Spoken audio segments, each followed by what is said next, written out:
नक्सलियों के गढ़ में बड़ा ऑपरेशन। गरियाबंद मुठभेड़ में मिली बड़ी सफलता। 10 कुख्यात नक्सलियों का हुआ खात्मा। 1 करोड़ का इनामी नक्सली कमांडर मनोज मॉडेम ढेर। गरियाबंद जिले के मैनपुर के जंगल में हुई मुठभेड़। नक्सलियों के केंद्रीय कमेटी का मेंबर था बालकृष्ण मोडेम। 25 लाख का इनामी नक्सली प्रमोद भी हुआ ढेर। हाल ही में अलग अलग मुठभेड़ों में मारे गए 241 नक्सली। छत्तीसगढ़ में सुरक्षा बलों को बड़ी कामयाबी मिली है। करीब 10 घंटे की मुठभेड़ के बाद सुरक्षा बलों ने 10 नक्सलियों को मार गिराया। इस मुठभेड़ में Gariaband E30 special force, STF और कोबरा बटालियन के जवान शामिल रहे। सुरक्षा बलों के सर्जिकल स्ट्राइक ने दूसरे नक्सलियों के अंदर डर का माहौल पैदा कर दिया है, जिसकी वजह से नारायणपुर में 16 नक्सलियों ने आत्मसमर्पण भी कर दिया। लगातार हो रहा लाल आतंक का खात्मा सरकार के संकल्प को पूरा करता हुआ दिखाई दे रहा है। सुरक्षा बलों की इस सफलता पर केंद्रीय गृह मंत्री अमित शाह ने भी जवानों की पीठ थपथपाई है। केंद्रीय गृह मंत्री शाह और मुख्यमंत्री साय ने जवानों को बधाई दी। तो वहीं ऑपरेशन की जानकारी देते हुए गृह मंत्री विजय शर्मा ने बताया कि गरियाबंद एनकाउंटर के बाद अब तक 450 नक्सलियों को जवानों ने ढेर कर दिया है। जब से हम लोग सरकार में आए हैं तब से हमारे केंद्रीय सुरक्षा बल के जवान और छत्तीसगढ़ पुलिस बल के जवान बहुत साहस के साथ, मुस्तैदी के साथ नक्सलवाद के साथ लड़ाई लड़ रहे हैं। लगातार ऑपरेशन हो रहे हैं और उसमें सफलता मिल रही है। गरियाबंद में नक्सली मुठभेड़ में हमारे जवानों को भारी सफलता मिली है। मैं उनके साहस को नमन करता हूँ। लगभग 10 नक्सली न्यूट्रलाइज किए गए हैं। उसमें एक बड़ी सफलता ये है कि एक सक्रिय CC मेंबर जो था बालकृष्ण उर्फ मनोज, कल न्यूट्रलाइज हुआ है। साथ ही साथ एक SZC मेंबर था जो 25 लाख का इनामी था, वह भी प्रमोद उर्फ पांडा, वह भी न्यूट्रलाइज हुआ है। सुरक्षा बलों के जवानों ने बहुत शौर्य और साहस के साथ एक बड़ी सफलता दी। मार्च 26 के बाद कोई सब उठ करके वहाँ से आने वाले नहीं। एक और जहां जवानों ने नक्सलियों को उनके गढ़ में घुसकर ढेर कर दिया, तो वहीं इस सफलता पर सत्ता पक्ष से लेकर विपक्ष तक सभी ने सुरक्षा बलों को बधाई दी है।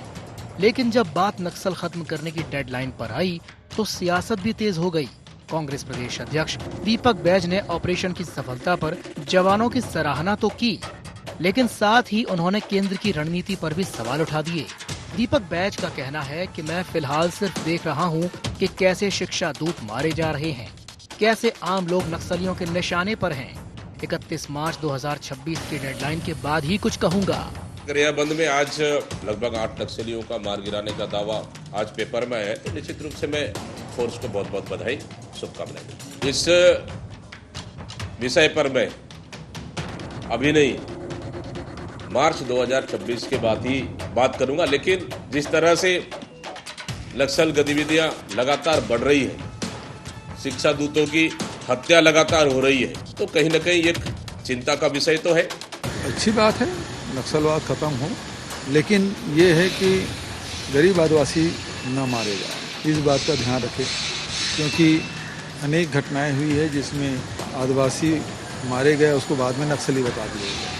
गरियाबंद के घने जंगलों में सुरक्षा बलों ने नक्सलियों की मान में घुसकर जिस तरह से बड़ी कार्रवाई को अंजाम दिया है, उसने एक बार फिर से ये साबित कर दिया है कि नक्सलवाद के खात्मे का संकल्प अब महज कागजों तक सीमित नहीं है, बल्कि ये जमीन पर बदलती हकीकत में भी साफ दिखाई दे रहा है। हर ऑपरेशन, हर सफलता ये बता रही है कि अब नक्सलियों की उल्टी गिनती शुरू हो चुकी है। अब नजरें टिकी हैं उस तारीख 31 मार्च 2026 पर, जब तक देश को नक्सल मुक्त बनाने का लक्ष्य तय किया गया है। अब ये देखना दिलचस्प होगा कि क्या वाकई इस तय समय से पहले लाल आतंक का अंत हो पाता है या नहीं। रायपुर से अद्वैत नायक की रिपोर्ट।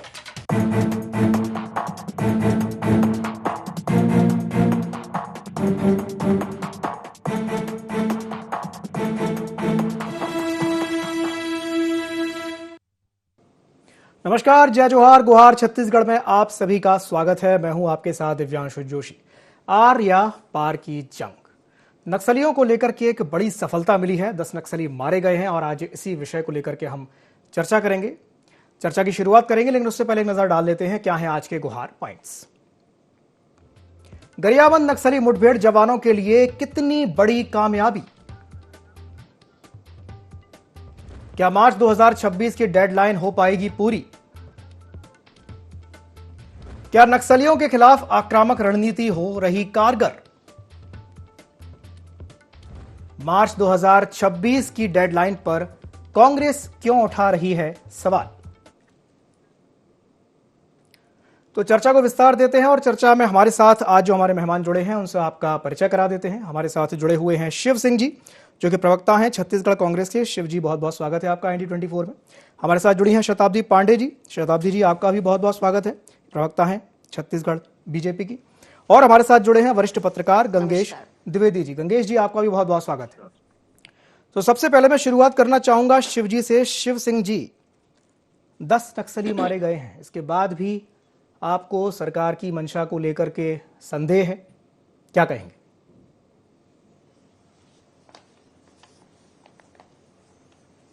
देखिए, नक्सली मारे गए हैं तो हम जवानों का जो है हम उसको सैल्यूट करते हैं। हमारे जवान जिस प्रकार से नक्सली क्षेत्र में नक्सलियों के वो मार रहे हैं, उनको हम बधाई देते हैं। और नक्सली खत्म होना चाहिए, हम भी चाहते हैं, हमारी पार्टी भी चाहती है, कांग्रेस पार्टी भी। हमारी जब सरकार थी भूपेश बघेल जी की, तब उन्होंने भी नक्सलियों को जो है बाद में घुस के मारने के लिए उन्होंने सुरक्षा एजेंसियों को कहा था, और उस समय भी नक्सली बैकफुट में चले गए थे।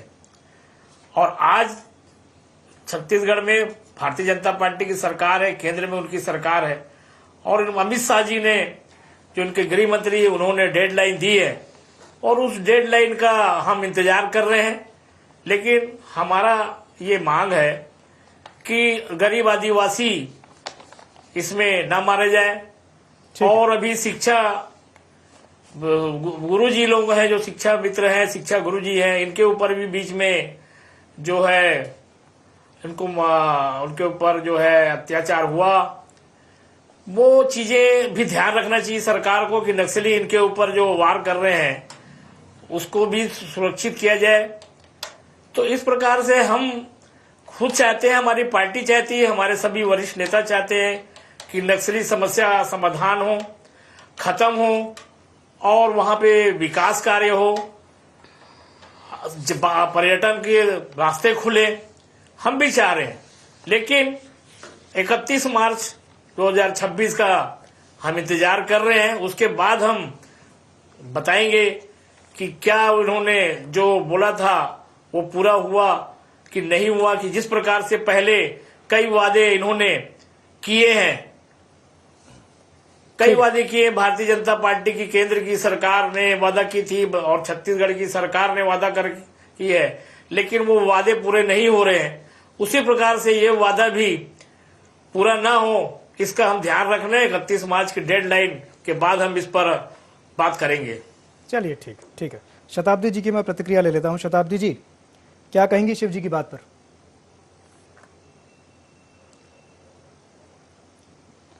जी नमस्कार। जी नमस्कार। मैं शिव जी की बात पर कुछ कहूं इसके पहले, हमारे जिन जवानों ने, जिन कमांडोज ने, जिन अधिकारियों ने, और हमारे केंद्रीय गृह मंत्री अमित भाई शाह जी ने, छत्तीसगढ़ के मुख्यमंत्री जी ने, छत्तीसगढ़ के गृह मंत्री जी ने जिस प्रकार से हौसला अफजाई किया, जितने नए कैंप स्थापित किए, आज छत्तीसगढ़ में 260 कैंप स्थापित हो चुके हैं, जिसकी वजह से जवान नक्सलियों को खत्म करने में, उनका खात्मा करने में बिल्कुल मुस्तैदी से लड़ रहे हैं। उनके लिए बस 2 लाइनें कहकर अपनी बात को मैं शुरू करूंगी कि वो कौन सा पुष्प है जो खिल नहीं सकता, अगर हिम्मत करे इंसान तो क्या हो नहीं सकता। ऐसे हिम्मत करने वाले हमारे अधिकारियों, हमारे गृह मंत्री, हमारे मुख्यमंत्री, हमारे सभी को मैं इसके लिए यहाँ पर बहुत बधाई देती हूँ।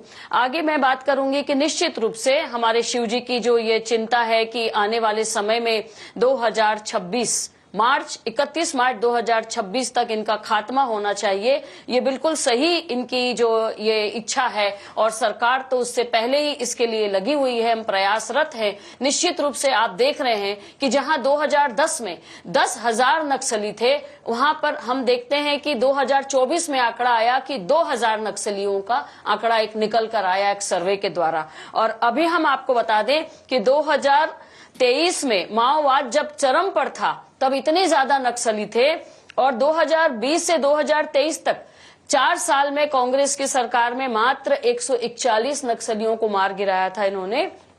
दिसंबर में हमारे जो गृह मंत्री हैं छत्तीसगढ़ के, उन्होंने शांति वार्ता की बात कही और 2024 में केंद्रीय गृह मंत्री जी ने ऐलान कर दिया कि हम 31 मार्च 2026 तक इसका खात्मा करेंगे। 2024 में 287 नक्सलियों को मार गिराया गया, 1000 गिरफ्तार हुए, 837 ने आत्मसमर्पण किया। 133 नक्सली 2025 में पिछले 85 दिनों में मारे गए हैं, 287 2024 में मारे गए हैं, 723 का 2024 में आत्मसमर्पण हुआ, यानी कि 85% का सफाई हो चुकी 2024 में और अब 2025 के आंकड़े आ ही रहे हैं हमारे सामने। तो इस प्रकार से हम देखेंगे कि चौतरफा उनके ऊपर आक्रमण करके कैंपों की संख्या बढ़ाकर इतने ज्यादा कैंप की संख्या बढ़ाई गई कि आज उनका खात्मा हम देख रहे हैं धीरे धीरे हो गया है। थोड़ी बहुत जो निशानी बची है उसको भी आने वाले समय में ग्रामीणों के सहयोग से, क्योंकि देखिए यह जो पूरा नक्सलवाद है इसका खात्मा जवानों और वहां के रहने वाले जो हमारे आदिवासी वनवासी हैं उनके सबके सहयोग से ही ये खत्म हो रहा है और होगा। और सरकार इसके लिए पुरजोर प्रयास कर रही है। सरकार का ये मानना है कि आने वाले समय में वहां जो हमारे आदिवासी हैं उनका जनजीवन सुचारू हो, वहां सड़क, शिक्षा, स्वास्थ्य सबकी व्यवस्था अच्छी हो और इसीलिए एक नियत नेल्ला नार यह योजना लागू की गई है। इसके अंतर्गत वहां पर ट्रांसफार्मर लगाए जा रहे हैं, बिजली के खंभे लगाए जा रहे हैं, सड़कें बनाई जा रही हैं, स्कूलें खोले जा रही हैं। और तो और मैं आपको बता दूं दिव्यांशु जी कि हमारे जो वहां पे पीएससी और सीएससी कभी स्टार्ट नहीं हो पाते थे कांग्रेस के शासन में, आज वो वहां पर इतना अच्छा चल रहे हैं कि नेशनल प्रमाणीकरण में वो 130 पीएससी सीएससी को उत्तम प्रमाण पत्र मिला है। तो ये सब बहुत संतोषजनक स्थिति है और निश्चित रूप से सभी की शुभकामनाएं, हमारे साथी प्रवक्ता की भी शुभकामनाएं हैं, हम सभी की शुभकामनाएं हमारे इस पूरे अभियान के लिए रहेगी। जनता भी चाहती है कि नक्सलियों का अंत हो और हमारे बस्तर में शांति बहाल हो। जी शताब्दी जी, आपने एक बात बिल्कुल सही कही, उनकी भी शुभकामनाएं हैं और वो भी यही चाहते हैं कि नक्सलवाद जो है इसका खात्मा हो, बहुत ज्यादा जरूरी है। गंगेश जी के पास में जाना चाहूंगा। गंगेश जी, नक्सलवाद हो या कोई भी ऐसा वाद हो, अतिवाद हो, ये उस कैंसर की तरह से है जो एक बार अगर फैल जाए तो ये किसी भी राज्य के लिए बड़ा ही नुकसानदायक साबित होता है। विकास की परियोजनाएं हैं, सरकार तो बहुत कुछ चाहती है कि सबके पास अच्छे कपड़े हों, मकान हों, रोटी कपड़ा मकान, बेसिक रिक्वायरमेंट्स के अलावा सब तक वो सारी सुविधाएं पहुंचे हैं, लेकिन नक्सलवाद कहीं ना कहीं एक रोड़ा बन जाता है विकास के रास्ते में। अच्छा, आज जो हम चर्चा कर रहे हैं, बीजेपी तो ठीक है, कह रही है कि हाँ भाई हम अग्रसर हैं अपने लक्ष्य के प्रति, जो उन्होंने डेडलाइन एक तय की है मार्च 2026 की, लेकिन कांग्रेस को कहीं ना कहीं संदेह है कि ठीक है आप कर रहे हो, अच्छी बात है, हम तो आपसे सीधे मार्च में ही बात करेंगे। क्या कहेंगे इस पर गंगेश जी? देखिए, निश्चित तौर पर तो पिछले 25 वर्ष में सबसे कमजोर स्थिति में है नक्सली, इसमें कोई दो मत नहीं है। और पिछले 1.5 साल से जो ऑपरेशन चल रहा है खास तौर पे, और नक्सलियों को जिस तरह से आपसर्पित किया गया, जो खासतौर पर छत्तीसगढ़ के आदिवासी बेल्ट के लोग हैं उनको आपसर्पण करके सरकार ने मुख्य धारा में लाने किया। वहीं जो दुर्दांत नक्सली है उनको गोली का जवाब गोली से देकर जो ट्रीटमेंट हुआ है, निश्चित तौर पर ये सरकार उसके लिए काबिले तारीफ है और ऐसा ही ट्रीटमेंट की जरूरत थी। नहीं तो देखिए, पिछले 15 साल भी रही है भाजपा की सरकार, इससे पहले डॉक्टर रमन सिंह कार्यकाल में वो कार्यकाल ऐसा था कि जब नक्सलियों का एक्सपांशन बहुत तेजी से हो रहा था, तमाम उपाय किए जा रहे थे, 16 जुलूम जैसा जन आंदोलन शुरू हुआ, उसके बावजूद नक्सलियों का विस्तार होता जा रहा था। उधर आंध्र प्रदेश, खाली छत्तीसगढ़ की बात नहीं है, पूरे एलडब्ल्यू प्रभावित पूरे देश में जो राज्य हैं, आंध्र प्रदेश है, उड़ीसा है, उत्तर प्रदेश का बॉर्डर वाला इलाका है, कई सारे जो क्षेत्र हैं वहां पे नक्सलियों ने अपना तेजी से विस्तार किया था। और समय जो शुरू हुआ अभियान, उसी समय ये बात लगातार आ रही थी कि जब तक सारे राज्य एक साथ इकट्ठे होकर ज्वाइंट ऑपरेशन शुरू नहीं करेंगे, नक्सलियों से पार पाना मुश्किल है।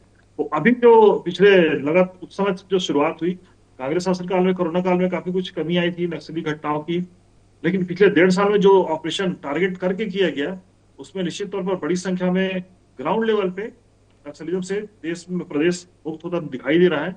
लेकिन जो कांग्रेस की चिंता है, वो चिंता निश्चित तौर पर मेरी भी चिंता है कि आप फ्रंट में पीछे तो धकेल रहे हैं नक्सलियों को, लेकिन थिंक टैंकर्स तक अभी आपकी पहुंच नहीं हो पाई है। जो लोग प्लानिंग करते हैं, जो लोग नीतियां बनाते हैं, जिनकी प्लानिंग से बड़ी बड़ी घटनाएं होती हैं, वो अभी आपकी पकड़ से बाहर है। आप फ्रंट फुट में खेल रहे हैं, बहुत सही हैं, ग्राउंड लेवल पे जितने दूर तक अपने जवान जा चुके हैं, उनको पीछे धकेल चुके हैं, उनको तो आपने कवर कर लिया है। लेकिन जब तक आप थिंक टैंक को खत्म नहीं करेंगे, देखिए नक्सलवाद क्या है, लेकिन माओवाद है, ये माओवाद एक विचारधारा है। नेपाल में देखिए कितना बुरा हाल करके रखा है देश का, उस देश छोटा सा देश है नेपाल, हमारा पड़ोसी राज्य है, बिल्कुल इतना बुरा हाल, आज संसद भवन में आग लगा दिया। तो ये विध्वंसक विचारधारा जो है, इस विचारधारा के मतलब सोच को खत्म करना बेहद जरूरी है। और जो थिंक टैंक्स हैं, निश्चित तौर पर अभी चाहे केंद्र सरकार हो चाहे राज्य सरकार, दोनों की पहुंच से बाहर हैं। और वही लोग हैं। ये बड़ी अच्छी बात आपने कही गंगेश जी, करेंगे। बड़ी अच्छी बात आपने कही कि ठीक है आप नक्सलियों को खत्म कर रहे हैं, लेकिन मास्टरमाइंड यानी कि जो थिंक टैंक है उसको खत्म करना बहुत ज्यादा जरूरी है। मैं आऊंगा आपके पास शताब्दी जी, लेकिन उससे पहले मैं शिव जी के पास जाना चाहूंगा। शिव जी, थिंक टैंक वाली बात कह रहे हैं गंगेश जी, क्या कहेंगे इस पर? जी जी बिल्कुल, जी बोले थिंक टैंक विचारधारा, जो नक्सलियों की जो विचारधारा है, वो विचारधारा जो है बंदूक के दम पे कोई भी चीज नहीं होती है। उनको जो है हमारे भारतीय संविधान के अंदर आकर कई बार मौका दिया गया। हमारी भूपेश बघेल जी की भी सरकार थी, उन्होंने जब रमन सिंह जी की सरकार में बहुत सारे स्कूल जो है आदिवासी स्कूल बंद हो गए थे, तो उसको भूपेश बघेल जी की सरकार ने खुलवाई थी और विकास कार्य इतना करवाए थे कि बाहर के लोग आने लगे थे। नहीं तो एक समय ऐसा था कि छत्तीसगढ़ में अगर कोई बाहर के व्यक्ति, हम जाते थे कहीं बाहर, तो जब ये बोलते थे कि हम छत्तीसगढ़ में रहते हैं, तो वो ये सोचते थे कि आप कैसे वहां रहते हो नक्सलियों के बीच में। उसको भूपेश बघेल जी की सरकार ने खत्म किया और विकास कार्य किया, और कई स्कूल जो बंद हो गए थे डॉक्टर रमन सिंह के सरकार में, उसको भूपेश बघेल जी की सरकार में 400 से ज्यादा स्कूलों को जो है खोला।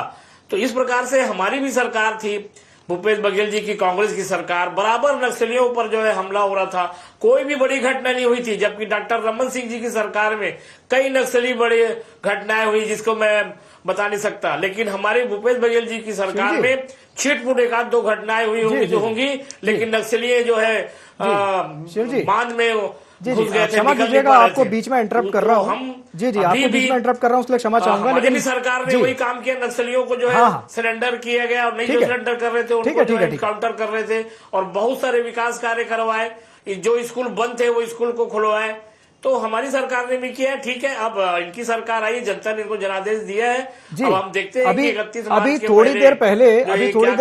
थोड़ी देर पहले शताब्दी जी कह रही थी कि जब आपकी सरकार थी तो आपने थोड़े कम नक्सली मारे, लेकिन उनकी सरकार आई तो उन्होंने थोड़े ज्यादा मारे। इस पर क्या कहेंगे शिव जी? देखिए जोशी जी, हमारी सरकार में नक्सली भाग गए थे, पलायन कर गए थे। इनकी सरकार में तो सड़क में आने लगे हैं, बाहर आने लगे, घटनाएं घटने लगी है। हमारी सरकार में नक्सली जो है पलायन कर गए थे छत्तीसगढ़ को छोड़ के। भूपेश जी ने पलायन कर गए थे, सुरक्षा एजेंसियों को बोल दिया था कि जो दिखता है मांद में घुस के गोली मारो, इसलिए पलायन कर गए थे। अब इनकी सरकार आई तो ये सब जब बाहर आने लगे, घटनाएं करने लगे, तो मारे जा रहे हैं। चलिए ठीक, हमारी सरकार में सब नक्सली जो है, भूपेश जी की सरकार में नक्सली सब पलायन कर गए थे, इनकी सरकार में फिर आए और ये घटनाएं हो रही है। और इसको जो डेडलाइन जो दिया गया है, तो शिव जी कह रहे हैं कारण है जिसके कारण ये सब किए गए हैं। ठीक है, कांग्रेस की सरकार के समय जो नक्सली थे वो पलायन कर गए थे। चलिए ठीक है, शताब्दी जी क्या कहेंगी इस पर? जी दिव्यांशु जी, बहुत हास्यास्पद बात हमारे साथी कह रहे हैं कि मतलब ये तो ऐसा बता रहे हैं कि कांग्रेस ने उनको खदेड़ दिया था, बीजेपी ने उनको वापस ले आया। ये इस प्रकार की बात अच्छी नहीं लग रही है उनके मुंह से, क्योंकि सरकारें प्रयास करती हैं, लेकिन किसमें कितना प्रयास हुआ ये तो आपके सबके सामने है। 4 सालों में मात्र 141 नक्सलियों को मार गिराने में आप सफल होते हैं और आप ऐसी बात कर रहे हैं। आज हजारों नक्सली खत्म हो गए, जहां 10,000 का आंकड़ा मैं बता रही हूं, और ये मैंने कोई ऐसे ही फेक आंकड़े नहीं बताए हैं, बाकायदा मैंने ये आपको प्रमाणित आंकड़े बताए हैं। जहां 2010 में 10,000 के आसपास फैले हुए थे जंगलों में, वो धीरे धीरे घटते घटते 2024 तक 2,000 बच गए, और आज मैं आपको आंकड़े सामने बता रही हूं कि इतने मारे गए। तो इस प्रकार की इतनी अच्छी घटनाएं हम देख रहे हैं जिससे कि खात्मा हो रहा है नक्सलियों का। साथ ही कितनी ये बात कर रहे हैं स्कूलों की, और क्या मैं स्वयं महिला आयोग की सदस्य थी उस समय, मैं स्वयं जानती हूं कि किस प्रकार की हालत में छत्तीसगढ़ को बनाकर रख दिया गया था कांग्रेस की सरकार में, कि पूरी स्कूल छल नहीं पाई जाती थी। नक्सली पूरे छलनी कर देते थे स्कूल को, वहां पूरे बंदूक के छेद और उनके निशान पाए जाते थे। वहां पे एक डॉक्टर नौकरी करने को तैयार नहीं थे, टीचर्स जाने को तैयार नहीं थे।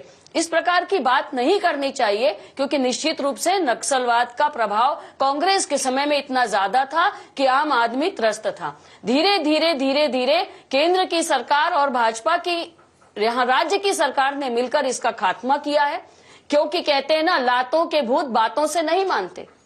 जब आप ये कह रहे हैं कि उनको संवैधानिक तरीके से मनाइए, उनसे बात करिए, उनकी विचारधारा में परिवर्तन लाइए, तो जो आतंक में उतर आए हैं उनके साथ में कितनी भी आप शांति वार्ता का प्रयास करिए ना, वो नहीं मानते तो उनका खात्मा हमारी सरकार ने अपने तरीके से किया है, हमारे जवानों ने अपने तरीके से किया है, जिसकी बाकायदा व्यवस्थित तरीके से पूरी योजना बनती है, योजनाबद्ध तरीके से उनकी रेकी की जाती है और उसके बाद उनका खात्मा किया जाता है। इसको आपने सबसे पहली बार में स्वीकार भी किया जब आप यहाँ बैठे। मैं तो बस यही कहूंगी कि कांग्रेस बताए नक्सलियों को ताकत किसने दी थी। मैं तो ये भी कहूंगी कि आपके समय में जवान शहीद होते थे और भाजपा के जमाने में शहीद ढेर होते हैं। तो इस बात को भी ध्यान देना चाहिए कि किस प्रकार से खात्मा किया जा रहा है। वहीं दिव्यांशु जी, मैं ये बोलना चाहूंगी कि केवल खात्मा किया जा रहा है, नक्सलियों को खदेड़ा जा रहा है, केवल इधर ही ध्यान नहीं दिया जा रहा है, ये भी ध्यान दिया जा रहा है कि वहां पर निवेश हो, वहां पर औद्योगिक शुरुआत हो, वहां पर विकास हो, विकास की गाथा बहे, वहां पर के जनजीवन में सुधार हो, वहां की संस्कृति का बचाव हो। पूरी हमारी संस्कृति खत्म हो रही थी नक्सलियों की वजह से कांग्रेस की सरकार में। आप देखिए आज वहां 15 अगस्त 26 जनवरी में पहली बार वहां पर झंडा वंदन हुआ है, वहां छोटे छोटे बच्चे बाहर निकलकर सांस्कृतिक कार्यक्रम कर रहे हैं। तो मेरा ये कहना है कि सलवा जुडूम को बंद करके जो हमारे उस समय जो गलती हुई थी, हमारे उस समय के जो न्यायाधीशों ने जो निर्णय दिए थे, जिसकी वजह से नहीं तो उसी समय 2010 तक यह खत्म हो चुका होता नक्सलवाद।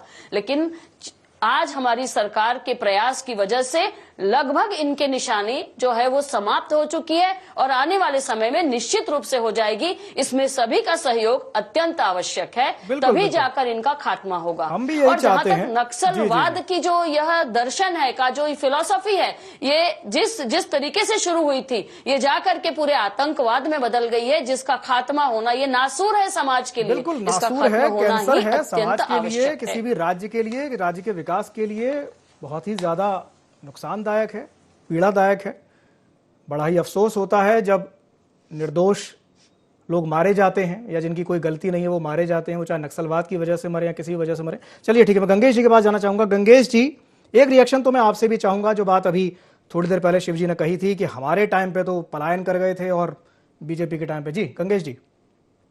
नहीं, पूरी तरीके से पलायन नहीं हुआ था, घटनाएं कम हुई थी। जी। एक तो कांग्रेस शासन काल में 2 साल का उनको ग्रेस मिला था, कोरोना काल था, और निश्चित तौर पर कोरोना काल ने नक्सलियों की कमर तोड़ने में बहुत बड़ी भूमिका अदा की है। जंगल में जब इनको भोजन पानी मिलना बंद हुआ, पूरा चारों तरफ पूरी दुनिया में लॉकडाउन था, तो मुझे लगता है वहीं से सबसे ज्यादा कमजोर पड़े हैं। उस दौरान इन्होंने घटना कम करना शुरू किया और उसके बाद चुनाव के वक्त देखिए कई राजनांदगांव में बड़ी घटना घटी, भाजपा के कुछ नेता मारे गए, वो घटनाएं हुई हैं, पूरी तरह से पलायन नहीं हुआ था। लेकिन ये है कि उस समय घटनाएं कब हुई थी, नक्सली उतने सक्रिय नहीं थे, तो इस पे भाजपा लगातार उस पर आरोप लगाती थी कि नक्सलियों को इन लोगों ने अपना मित्र बना लिया है। जी जी। एक ही आरोप कांग्रेस को उस समय लगता था। लेकिन जो भी हो, चाहे कांग्रेस का प्रयास हो चाहे भाजपा का प्रयास हो, सच्चाई ये है कि सभी देश के केंद्र सरकार और सभी राज्यों की संयुक्त टीम ने जब के प्रयास शुरू किया है, तो धीरे धीरे करके ये मामला अभी यहाँ तक पहुंचा है। खाली अकेले छत्तीसगढ़ की बात नहीं है, आंध्र प्रदेश की टीम, ग्रेहाउंड टीम वहां की, तेलंगाना की टीम, उन लोगों ने जो वर्किंग किया है वहां पे, सारी चीजें हैं जो इस परिणाम के पीछे सबका सहयोग है। पूरे LWE इफेक्टेड एरिया बोला जाता है इसको, उन सारे एरिया में जिस तरह से ऑपरेशन केंद्रीय स्तर पर राज्य की सरकारों के सहयोग से चला है, ठीक है, निश्चित तौर पर उसका ये परिणाम है। चलिए एक अंतिम प्रतिक्रिया ले लेता हूं शिवजी से। शिवजी, कंगेश जी कह रहे हैं कि नक्सलियों के खात्मे में एक बड़ा जो फैक्टर था वो कोरोना का भी था, क्या कहेंगे इस पर? जी, कोरोना के साथ साथ जिस प्रकार से सुरक्षा एजेंसियों को भूपेश बघेल जी ने छूट दिया था उसका था। और एक और मेरी मांग है कि भाई आज की डेट में छत्तीसगढ़ में कितने नक्सली हैं, ये केंद्र सरकार जो है ये आंकड़ा प्रस्तुत करे कि कितने नक्सलियों की संख्या छत्तीसगढ़ में है, जिसको 2026-31 में मार दिया जाएगा। अभी तक मारने वालों की संख्या बताया जा रहा है, लेकिन नक्सलियों की संख्या बताई जाए, जिससे समझ में आएगा कि इतने नक्सली हैं और उतने मारे गए या उनको जो है सरेंडर किया गया। उससे समझ में आएगा कि नक्सली, केंद्र सरकार की बहुत सारी एजेंसियां हैं, चलिए तो वो जांच करे कि कितने नक्सली छत्तीसगढ़ में पैर फैलाए हुए हैं और कितने ये सब घटनाएं कर रहे हैं। इससे समझ में आ जाएगा छत्तीसगढ़ की जनता को कि इतने नक्सली हैं, इतने को या तो सरेंडर करेंगे या मारे जाएंगे। ठीक है शिव जी, समय की कमी के चलते इस चर्चा को मैं यही समाप्त करना चाहूंगा। आप तीनों मेहमानों का बहुत बहुत धन्यवाद हमारे साथ जुड़ने के लिए। तो एक बड़ी कामयाबी मिली है छत्तीसगढ़ में लाल आतंक के खिलाफ, जहां पर सुरक्षा बलों ने 10 नक्सलियों को मार गिराया। अब बीजेपी ये कह रही है कि भाई डेडलाइन तो तय है, 31 मार्च 2026 तक सभी नक्सलियों का सफाया छत्तीसगढ़ से कर दिया जाएगा। कांग्रेस को अभी भी थोड़ा सा संदेह है और वो कह रहे हैं कि अभी मार्च 2026 आने दो, तब देखेंगे कि सफाया होता है या नहीं। अब ये तो आने वाला समय ही बताएगा कि छत्तीसगढ़ में मार्च 2026 तक सफाया नक्सलियों का हो पाएगा या नहीं। गुहार में फिलहाल के लिए इतना ही, मुझे दीजिए इजाजत और आप बने रहिए IND24 के साथ। नमस्कार।